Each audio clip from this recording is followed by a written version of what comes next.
BSF ধরে খুব মারধর করেছে এবং হাতের শিরা পর্যন্ত কেটে দিয়ে পানিতে ফেলে দিয়েছে। দুইজনের সংবাদ পেয়েছি, তারা মৃত। আর তিনজন যে কোথায় আছে তার কোনো আমরা এখনো হদিশ পাইনি। 3টি লাশ পেয়েছি, দুটি শাসাতান এলাকায় আর একটা আমাদের থানা এলাকায়।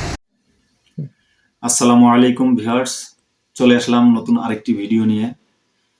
সীমান্ত রক্ষী বাহিনী বিএসএফ এর হাতে ঝরল 3 বাংলাদেশির প্রাণ।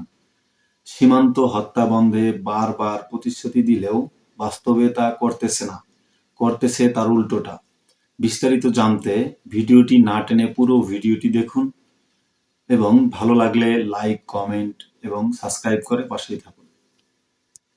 বারবার প্রতিশ্রুতি দিলেও বাস্তবে তার উল্টোটা করছে ভারতীয় সীমান্ত রক্ষী বাহিনী বিএসএফ। এবার বেনাপোল সীমান্তে 2 বাংলাদেশিকে কুপিয়ে ও পিটিয়ে হত্যার অভিযোগ উঠল বিএসএফ এর বিরুদ্ধে।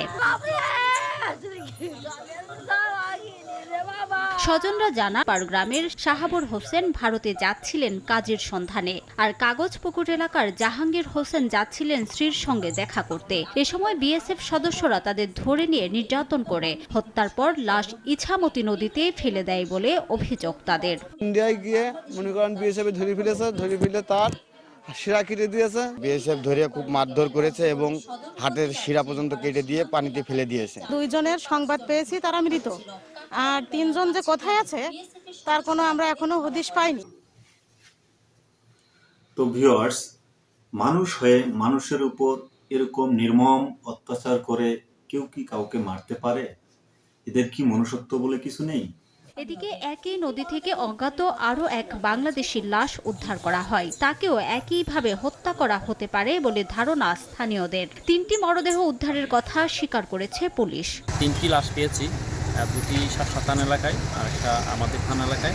2টি পরিচয় পেয়েছি, তাদের শরীরে আঘাতের দাগ থাকায়, চিহ্ন থাকায় তাদেরকে অলরেডি হাসপাতালে প্রেরণ করা হয়েছে। বাকি একজনের পরিচয় শনাক্তের কাজ চলছে।